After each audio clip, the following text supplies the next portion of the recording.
Strait Science. So we're an evening science presentation series put on by UAF Alaska Sea Grant and UAF Northwest Campus here in Nome. And tonight's speaker is Stephanie O'Daly. She's with the University of Alaska Fairbanks College of Fisheries and Ocean Sciences. She's a chemical oceanographer. She's reporting on her work that has been completed as a master's student, and she's moved on and up the food chain. She is getting her doctorate. So hopefully we'll have another Strait Science with you some other time, Stephanie, as you will say, Dr. O'Daly. So she's going to talk to us tonight, ocean algae in warming regional seas. And I'm interested in this because, frankly, I was saying earlier that it's due to carbon. We're in kind of this mess. And in the Bering Strait region, as you know, due to carbon, we have a lot more warming temperatures, warming ocean. And that's switching from environmental, making ecological impacts, which now has industrial impacts. And if you live in the Bering Strait, it means military impacts as well, which we're experiencing. So anyway, we're thrilled. And we're all ready to learn more about ocean algae in warming regional seas. For people who may just be joining Zoom using this for the first time, I will let you know that on the bottom bar, there will be a little bubble that says chat. And if you click on that, a little window is going to open up and you will have the ability to sort of text everyone. Feel free to write in your questions. We'll probably do questions at the end, unless it's something that you can't really wait or might be really necessary to ask. And so feel free to use that chat. I'll be monitoring that. And with that, Stephanie, tell us more about what's going to happen with carbon and our warming regional seas. Thanks for that introduction, Gay. And I also just want to say with my setup, I can't see the chat at all. And I'm happy to be interrupted if people aren't understanding what I'm saying, or Gay, if you feel like there's a really important question that should be answered. So feel free to hop in if you think that it becomes necessary. Okay, so I'm gonna start off this presentation with a few acknowledgements. First, I'd like to acknowledge the North Pacific Research Board who funded this work, and it's a part of the Arctic Integrated Research Program. And within that program, this research is part of the Asgard project, and Seth has given, I think, 2 talks about the Asgard project and some of the overarching goals of that project in this series over the last couple of years. So these are some of the results that have come out of that project. I also want to acknowledge we consulted with tribal councils, subsistence co-management groups, and individuals from across the Bering Strait region, from St. Lawrence Island to Point Hope, and we thank all for the collective input and guidance that helped us refine our cruise logistics and activities plans. I want to acknowledge Opik Ahinga, who helped with, she was our community representative on both of our research cruises, and she was really helpful with data collection and morale while we were at sea. And I want to acknowledge the captain and crew and science technicians on the research vessel Sikuliak, who totally made this research possible. The results from this talk were just published in a peer-reviewed journal, and I'm going to send a link out to that paper at the end, but these are the co-authors, so this is a collaborative effort, and it was a part of my master's thesis, but I had co-authors who helped a lot with this research, and they are Seth Danielson, Sarah Hardy, Russ Hopcroft, Catherine Lalonde, Dean Stockwell, and my advisor, Andrew McDonnell.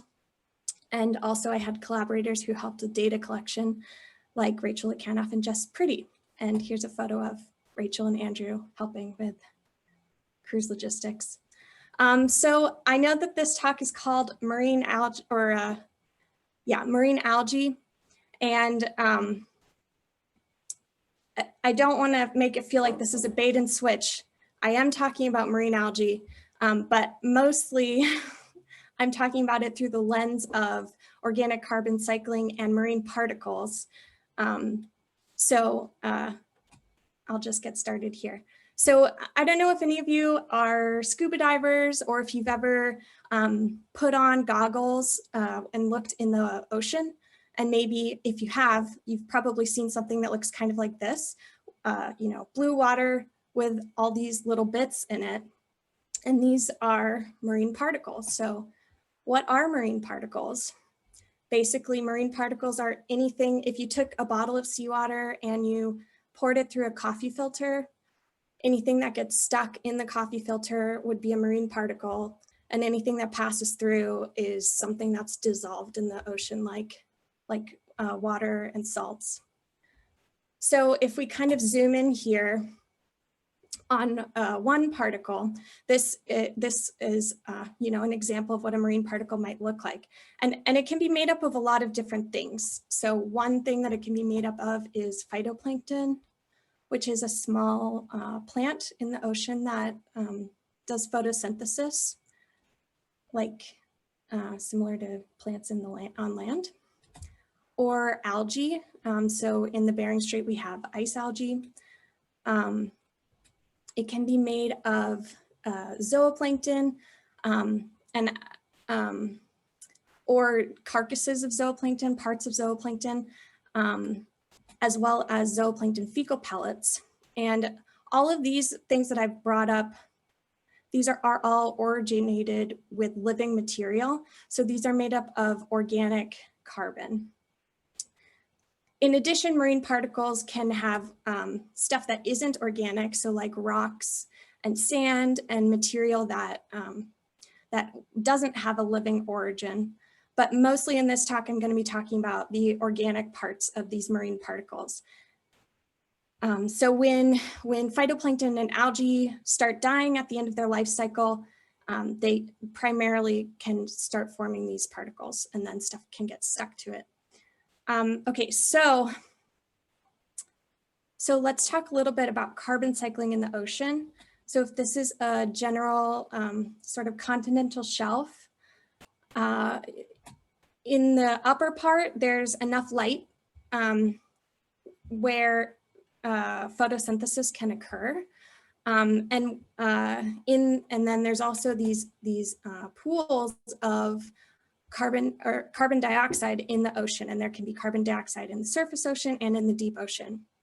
And carbon dioxide is an inorganic dissolved form of carbon,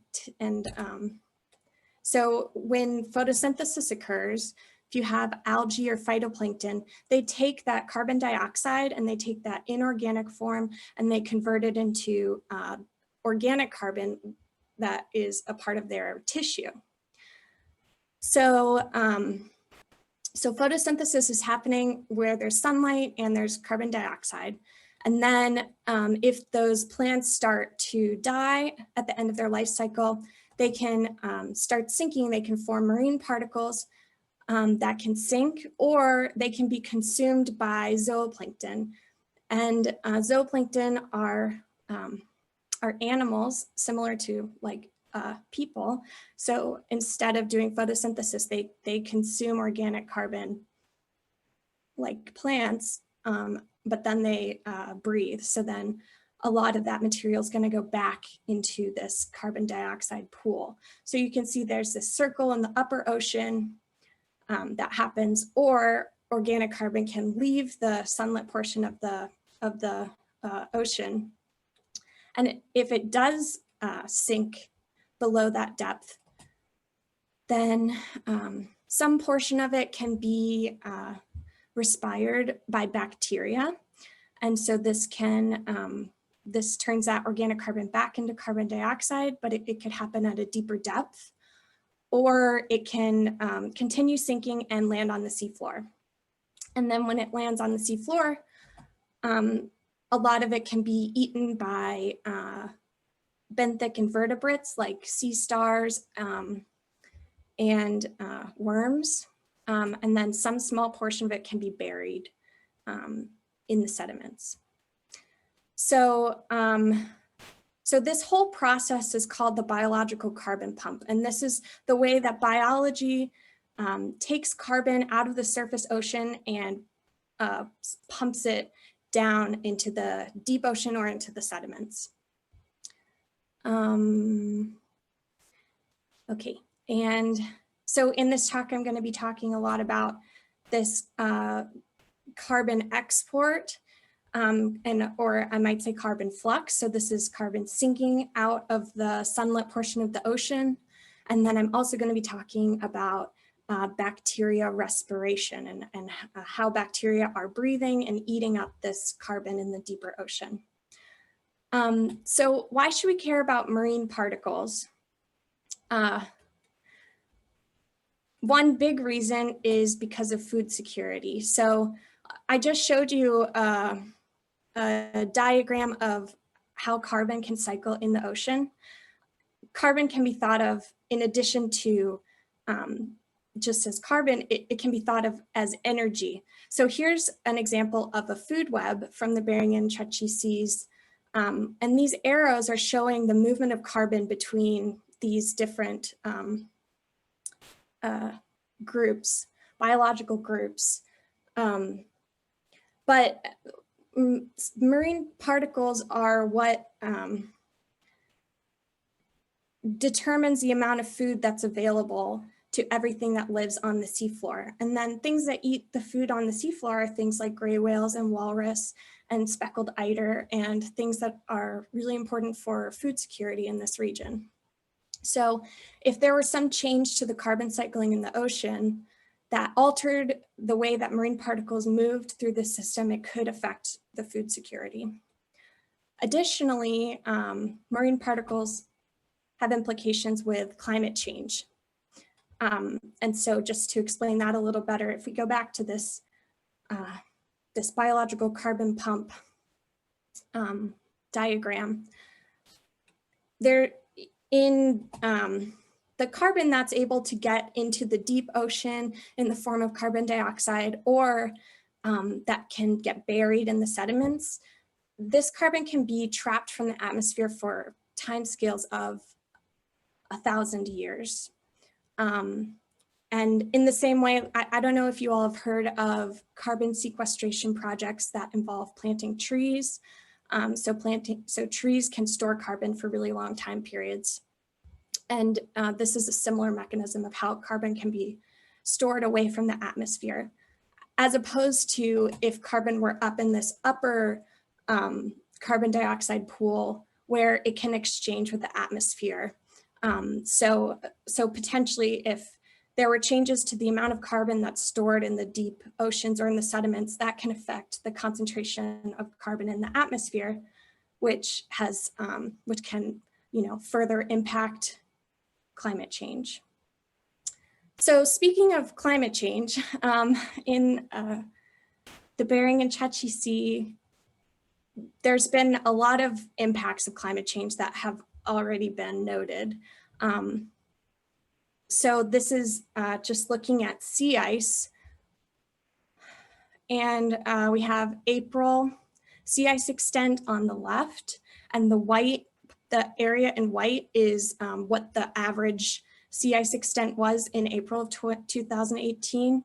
And the pink line is showing the median ice edge from 1981 to 2010. So if you peek in over at the Bering and Chukchi Sea, you can see that the ice has retreated significantly from what it used to be, where it was in April of 2018. And this trend continues in May and in June. And actually, at the time, in June of 2018, this was the lowest sea ice extent that there had ever been in the Bering and Chukchi Sea. And so these drastic changes in ice extent can have implications for biology and for carbon cycling in this region. And it has led scientists to come up with this hypothesis, which is previously when we had a lot of ice in the spring, we had what's called a benthic dominated past, or this would be like a seafloor dominated past, where most of the photosynthesis is happening with ice algae and to a lesser extent phytoplankton. Most of this carbon was sinking straight to the seafloor, to the benthos, with only a little bit going into the zooplankton. And then from the benthos, a lot of that's going into gray whales and bearded seals, walrus, and diving ducks, and these really important species for food security. And so there's this hypothesis that if we have less sea ice in the spring, then there'll be less ice algae, which will mean there will be more phytoplankton. And then if there's more phytoplankton, more of that material is going to go into the zooplankton that live in the upper ocean, and less will go to the benthos. And so this is going to impact the food security in the region. And it's also going to impact the amount of carbon that gets stored in the deep ocean or the seafloor. So this is just a hypothesis, but we had a chance to sort of test some of these ideas. And so that's what I'm going to be talking about today.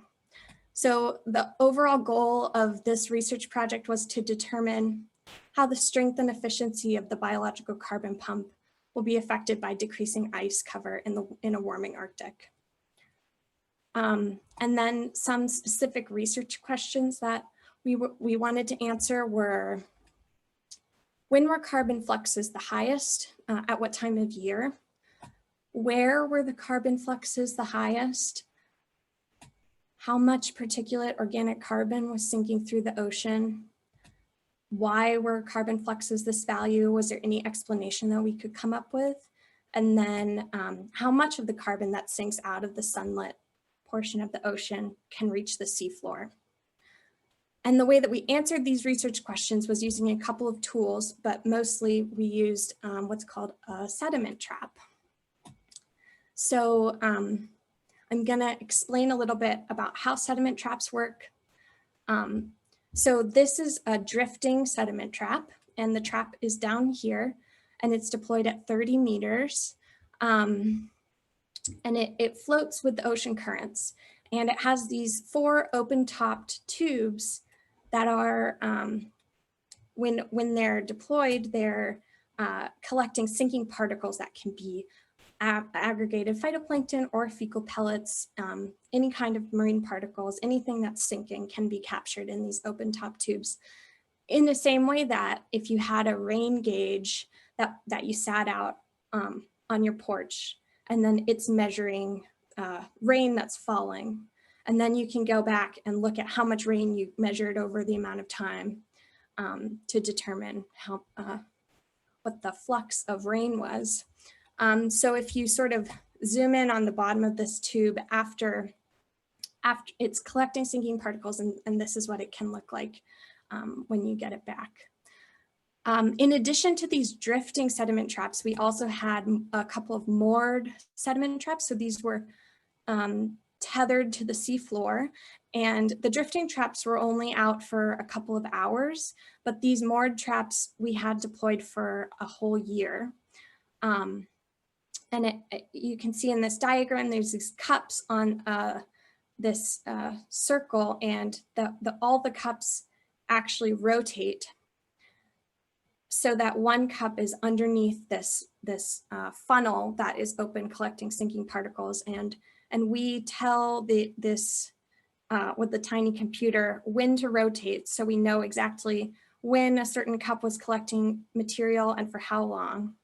And then when you recover that, you can get these cups that look like this, full of different amounts of material, different types of material. And then you can do some chemical analyses to determine what you were collecting. But today I'm just going to be talking about the carbon that we collected. Okay, so here's a couple of photos of us deploying these instruments. So this is the moored sediment trap going in to the water. It looks nice and clean. And then a year later, we recover it and it looks something kind of like this. There's a lot of life in the Bering and Chukchi seas, so we get lots of stuff growing on this. But you can also see if you look in at the cups, they're full of material. And then we let it settle, and then we can take all those cups out, and we've just lined them up here. So, so you can see there's different amounts of material that we collected over this whole year. And so then we can go in and say, okay, how much material did we collect in each time period? And you can plot up a time series. So these are some results of the organic carbon flux. And you can see on the bottom, it's going from June of 2017 over to July of 2018. And then these are, we had 2 sites that had moored sediment traps. One, the magenta site was just above the Bering Strait, and then the red site was just below the Bering Strait. And you can kind of see this annual cycle, and they're pretty similar between these 2 sites. And then the main thing that I want you to take away from these is that over in June, we have the highest fluxes of the year. And this is nice because in June was when we were out sampling with the drifting sediment trap, and we were able to get do more stations with that measurement because it doesn't take as long. It doesn't need to be out for a whole year. So we measured the highest carbon fluxes around June. And okay, so this is what it looks like when we're deploying the drifting sediment trap. You see these 4 open top tubes, and this is going into the water. And then once it's in the water, it has these surface floats, and you kind of sit and you wait for a few hours while it's collecting particles. And then you go and track it down, and then you recover it. And if you zoom in on the bottom of this tube, you can see that we've collected quite a bit of material here, and we can zoom in.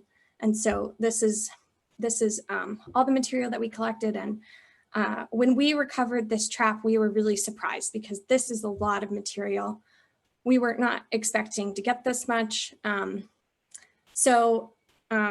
Okay, so let's look at the spatial variability of carbon flux in the region. So we deployed the drifting trap 7 times, and the larger the circle is on this map, that means that the more carbon flux we measured. So we're trying to explain these measurements, and if you know anything about the currents in the Bering and Chukchi seas, you know that there's this Alaska coastal current that hugs the coastline, and this tends to be fresher water that's warmer, and it has less nutrients, and so usually there's less photosynthesis that happens over here in comparison to this middle channel of the Bering Shelf water, which tends to be colder and saltier and have really high rates of photosynthesis. So we did some analysis to look at which current these stations were in, and we found that these 3 stations that had the highest carbon flux were in the Bering Shelf water, and then these 4 stations were in the Alaska coastal water. And so this made sense to us, and yeah, so this was pretty much expected. So in addition to just carbon flux, we can get a little bit of a better idea about exactly what material we were collecting. So these are some images of the sinking particles that we collected with the drifting sediment traps. So the 2 images on the left side were from the station that had the highest carbon flux. And what you can see basically are, these fluffy green aggregates. So these are mostly made up of phytoplankton. And then you can also see these diatom chains that look really healthy. So we were collecting, very, very recently living or even still living phytoplankton cells. And over on the right side, a station with lower carbon flux that was in the other water mass, we had all these different kinds of particles in there. We still had phytoplankton aggregates and diatom chains, but we also had a lot of zooplankton fecal pellets and dead zooplankton. And so what we can sort of infer from this is that maybe there's more consumption of the phytoplankton that was growing over in the Alaska coastal current and compared to the Bering Shelf water. So we can compare actually directly the amount of photosynthesis to the amount of carbon export, because we had people on the ship who were measuring rates of photosynthesis of the phytoplankton that were in the water. It's called carbon production, but it is also can be just photosynthesis. And these were measured by Dean Stockwell. And on this graph, they're shown in the blue bars. And then the red bars are showing the amount of carbon flux at the same station. So typically, you can sort of create a ratio between these two, rate of production and rate of flux.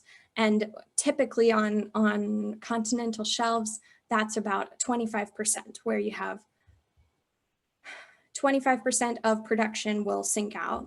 But these are the ratios that we measured in this program. So they range from 45% up to 136%, averaging 82%.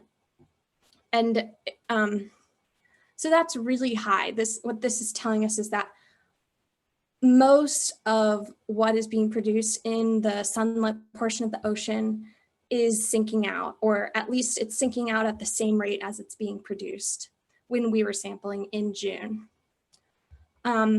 So then we were wondering, does this mean that our carbon fluxes just really, really high?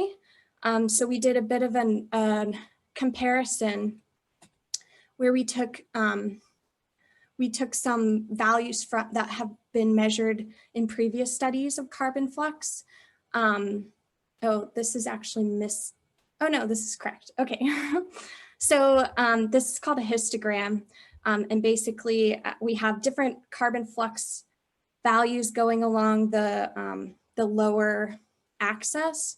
And then on the left side, it shows the number of measurements that are done in a certain bin of flux values. So the blue, all the measurements that are in blue are showing the results from a global analysis of carbon flux measurements all over the globe.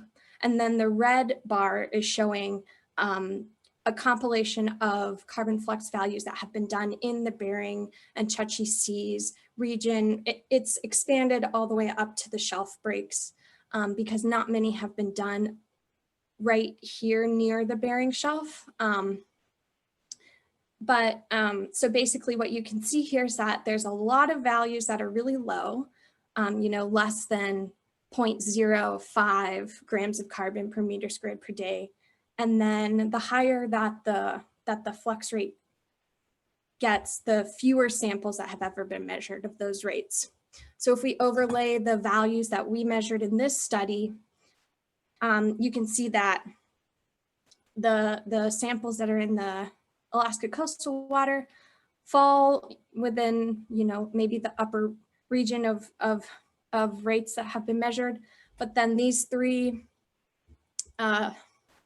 samples from the Bering Shelf and Anandir waters, these are really, really high, amongst the highest ever measured in the global oceans.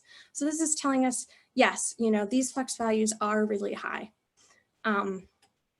Okay, so I'm going to sort of take stock of what we've learned so far here. Our first research question was, when were the carbon fluxes the highest? And now we can measure that they were the highest around June. Where were the carbon fluxes the highest? at stations in the Bering Shelf and Anandir waters. How much particulate organic carbon was sinking through the ocean? A lot, amongst the highest ever measured. Why were carbon fluxes so high? So this we can kind of interpret from some of our results, but basically freshly produced carbon quickly sank nearly as fast as it was being produced at an 82% efficiency. This means that it wasn't being decomposed by bacteria or being eaten by zooplankton very quickly in the ocean.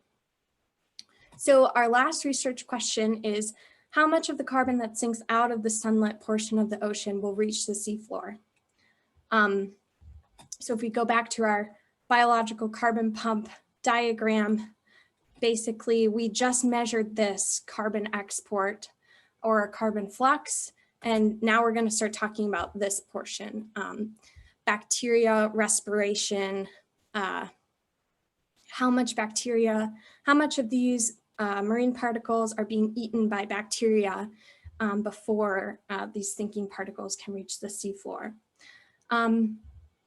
And we're interested in thinking about bacteria because there's a biological principle, which is that in warmer temperatures, you need to eat more food in order to do all the things that our bodies do just in a normal, steady state, like in order to breathe, in order to pump your heart. And, you know, bacteria don't have hearts, but they still have these biological functions that they have to meet. So when we're thinking, you know, in addition to having less sea ice, which can impact which organisms are doing photosynthesis, we're also having warming ocean. And so that can sort of be seen in this map. This is showing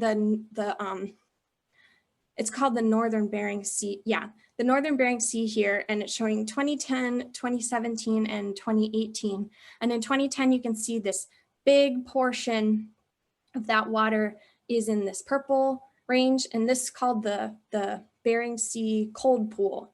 And if you remember the way that the currents move, they all move sort of from the North Pacific up through the Bering Shelf. So this is the water that's going to get pushed up onto the shelf where we're doing our study here.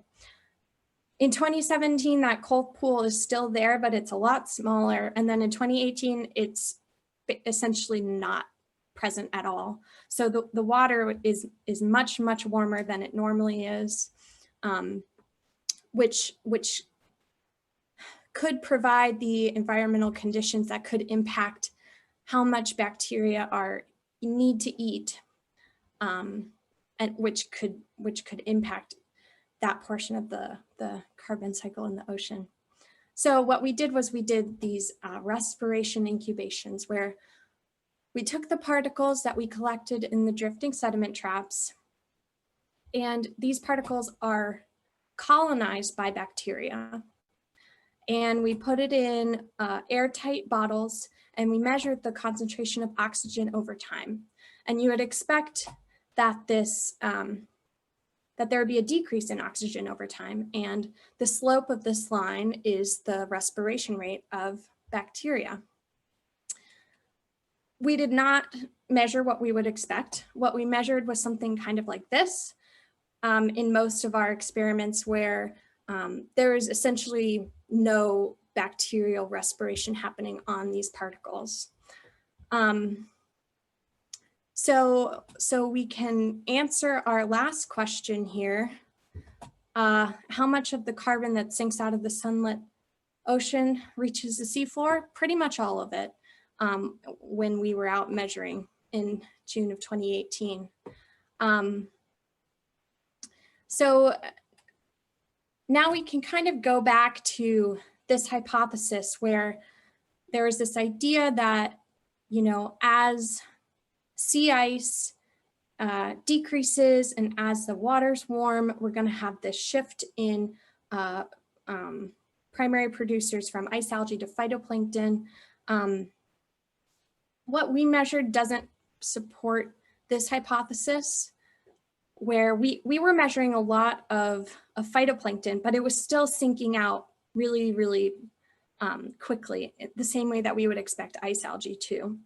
And we also didn't measure high amounts of bacterial degradation of this material.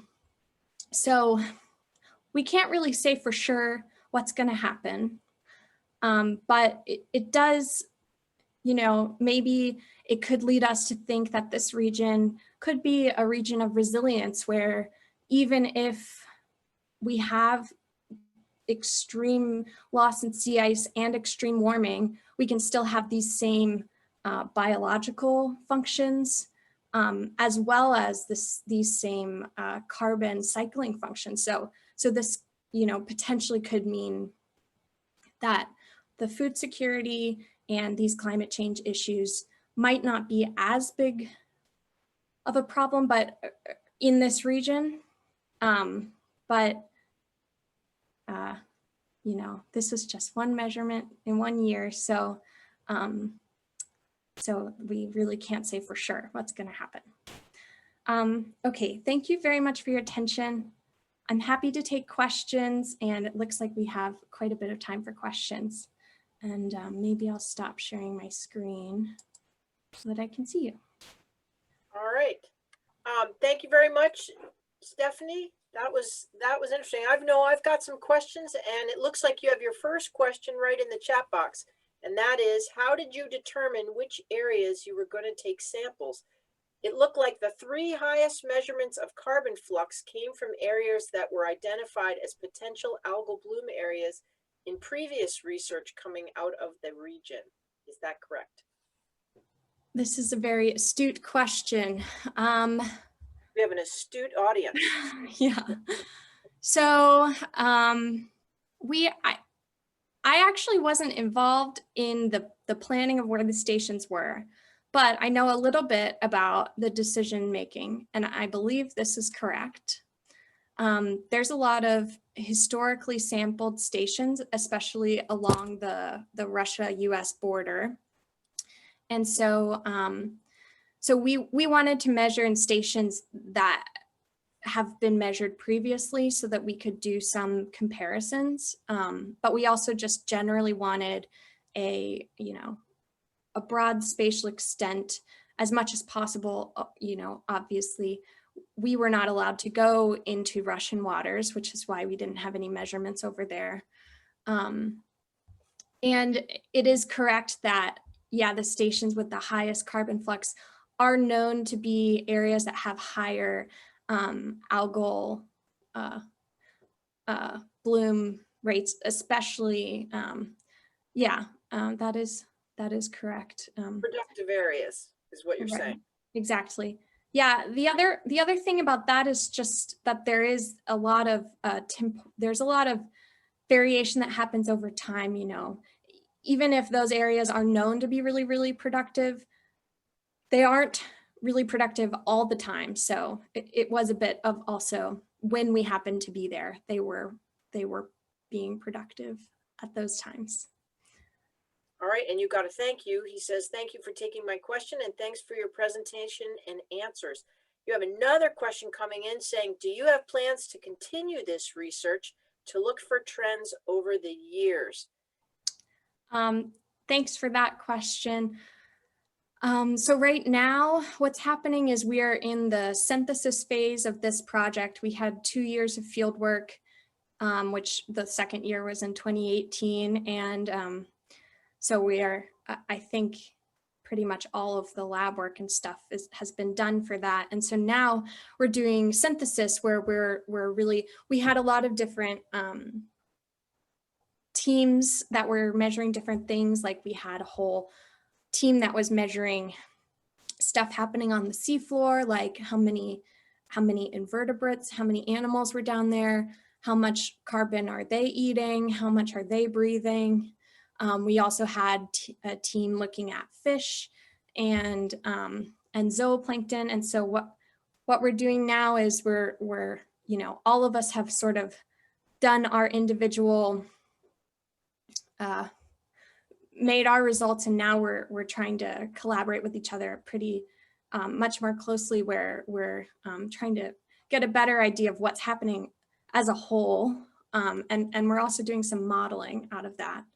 And I do think, you know, I'm a student, so I don't know exactly what everyone's plan is, but I think that everyone found this to be a really successful project, and I think people are hopeful that we could get more funding to continue doing research. You know, we really lucked out here. That's a weird way to put it, because it's not really lucky that there was, you know, record-breakingly low sea ice and warm waters, but we happened to have this funding, and we didn't know what the environmental conditions were going to be like. And now we really can see how quickly this region is changing. So I think that there is energy that's going to go towards trying to continue this research. And I think that is great to hear, because it looks like we're setting ourselves up for those who live in the region. Our ice, and for those who don't, I guess, our ice is thin, and it looks like we may have some weather on the horizon that may push some of that ice back in the next week. So it would be really interesting, I think, for this year. It's almost like we're setting ourselves up potentially for another 2018, but that's pretty far out for me to say that. But it doesn't feel like we're, for a year that was predicted to be somewhat cold, we haven't met our norms at all. Yeah. So if anyone's out there or going to be doing more of this, I think this will be an interesting year moving forward, 2021, for the spring in your area. And I was actually going to ask, so what are the things maybe we should expect to see if we have another 2018? Is there any thoughts on? Yeah, that's a good question. So yeah, that's something that I was thinking about a lot is, you know, is it that, you know, because of the types of phytoplankton that grow here, even when there's no sea ice, they still, you know, just will sink out? Or is it just that there hasn't been enough years of these extreme conditions for the biology to shift, you know, for different zooplankton to start moving in that will eat more at a different time, or different bacteria? So it's definitely possible that if there is another 2020 of environmental conditions, there could be very different results in how the carbon was moving through the ocean, which is why I was, you know, at the end of this presentation, trying to say some caveats to our results. I liked the fact you said you were somewhat optimistic, that you're like one of the first we've had for this region that usually said that. And I was like, thank you, Stephanie. Thank you. That at the heart, and it's nice to hear that this region is a resilient region, but it's nice to know that the chemistry might help us out as well. You do have more questions. You have a kudo. Thank you. This has been a really thoughtful presentation, and I have to say your graphics were phenomenal. I've never seen anyone explain a sediment trap, and we get a lot of people who do, and they just whiz through that like we all know what a sediment trap is, and that your sediment trap is extra magnificent. Very nice work. When you showed the slide with the production flux ratio, the red dot shows a higher sink than production. Any idea of why? Yes. Okay. Great question. So what is happening, it's not, okay, so I'll just explain this for everyone, that you have a very good eye, whoever you are. So what happened was at the moment when we did this measurement, the rate that carbon was being produced through photosynthesis was less than the rate that carbon was leaving the sunlit portion of the ocean. And you could think, how is this possible? You know, shouldn't it not be like the rate of export can't be more than the rate of production? But what can happen is we call it temporal decoupling, or but basically what that means is that there's a time lag between when carbon is being produced through photosynthesis and then when that same carbon is going to be sinking out of the sunlit portion of the ocean. So let's say that, you know, you have a bloom and it's kind of increasing and increasing, and then it's at its highest rate, and then it starts decreasing. The highest rate of carbon flux is going to be a bit after the highest rate of carbon production. So if you happen to measure at that point, it's possible to measure higher rates of carbon flux than production. So I hope that answers your question. Yeah, that we measured high ratios, but they weren't like, they're high, but they aren't like, they've been measured at many places. You're doing great. You ready for another question? This is good. Yeah. You got lots of questions. Could you explain a little bit more about the relationship between the respiration rate and what you can infer from that? Did your measurements indicate there was no zooplankton in the organic material you collected? Inquiring minds. Okay, let's see. I might need to read this one again. Okay. So I think you're asking about the bacterial respiration rate. I think what you're saying is it possible that zooplankton are eating this material? And if we're only measuring the respiration rate of bacteria, then we're missing the zooplankton? Perhaps, Emily, you can unmute yourself, or if you'd like me to unmute you. I don't know if I've muted you permanently or something. Hi, yeah, I was just kind of a little bit curious, just like the difference between the zooplankton and bacteria and like how that's kind of related to the respiration rate. I guess I just didn't have quite the understanding of like the difference between the two of them, like in relation to that. Okay, I see what you're saying. Yes, so both zooplankton and bacteria can be eating this organic matter that I was focusing on and respiring it, which just means sort of breathing and turning that particulate organic carbon back into carbon dioxide. We had a whole zooplankton team, and they also were doing respiration rate experiments where they were measuring how much individual zooplankton were breathing. So we're definitely going to be looking more into putting all of these rates together, especially as we're doing this modeling portion of the project.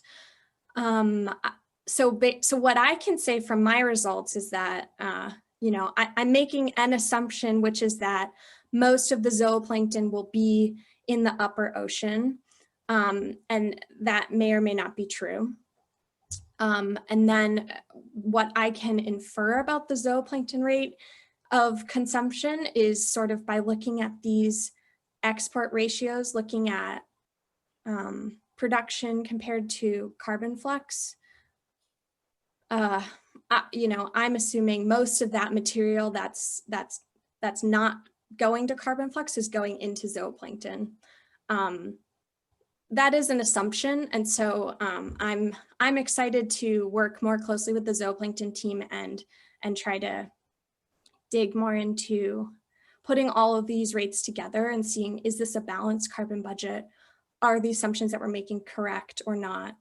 I hope that answered your question. But yeah, these are things that I'm thinking about also. All right. Emily, your voice sounds somewhat familiar to a known person here. Where are you calling? A few years ago. What's that? I visited my Aunt Carol a few years ago. Oh, wow. And I think I met with you. All right. Wow. All right. And where are you right now? I'm actually in Eau Claire, Wisconsin, so it's a little bit later at night. Yes. Wow. Stephanie, look at that. You're getting national attention. Well done. Thanks, Emily. Yeah, great presentation. Thank you so much. Thanks, Yeah, Emily. that's super cool. Join us again, Emily. And you're not done with, you ready for another one? Yeah. All right. So Great presentation, thank you. If you continue this research, do you have any plans for looking into phytoplankton species and any potential changes in flux to the benthos based on species differences? This is a Oh, great now question. another thing, but if you can handle that question, it's great. Yes, I can handle this. I didn't get in too much into the what we did do with the species, but basically from the moored sediment traps, Catherine Lalonde is a really amazing phytoplankton and zooplankton taxonomist. And so all the sinking material that we collected in that trap, she was able to look at, and if anything was still in a healthy enough state, she can look into what species we were measuring. And I think that I might have forgotten to say this in the talk, but you know, around June, when we had the highest rates of carbon flux, it was mostly ocean living phytoplankton that we were collecting. But there, actually Dean, I think is on this call, maybe he logged off, but Dean Stockwell is our phytoplankton person in this project. And we didn't do a lot of taxonomy, but there is a lot more information about the phytoplankton that was measured, like sizes and overall health of the cells. And yeah, I mean, this question is what a lot of scientists are asking, are the phytoplankton communities changing? And so, yeah, I think if there is continued research, that's definitely going to be something that people look into. Yeah, we are changing the ecology. I don't know where that question came from, maybe Jeanette, but the ecology up here is changing dramatically, and we're seeing it in different trophic levels. So it's kind of comprehensive. And I know that the Southern Bering Sea also, we're looking forward to this summer. All right, Jeanette Gann asked that question and she says, great, thanks. So you gotten a lot of good responses, good questions, and you've responded really well. So thank you. If no one else has any other questions, we should probably let Stephanie off the hook, but you do want to send in a little love on the chat. And it's not easy to be a street science speaker. You know, you got to get ready for this and you don't know who's gonna pop in. So so thank you, audience. Yeah, thank you very much. And I'm just just in case anyone wants more information, here's a link to the paper that we just published, and this is an open access journal. So anybody can download this paper for free, and it's basically all the material I covered here in more detail if you are really wanting more detail. And thanks for your attention and for all of your compliments. You bet. And thank you, Stephanie. You're getting a lot of praise and hand clapping. And I know that you've made friends on Diomede, and that means something out here to everybody. And I hope we get you back in the Bering Strait when you get your doctorate under your belt, and because you're underway with that, and get back up here. Looks like we need you back. So truly.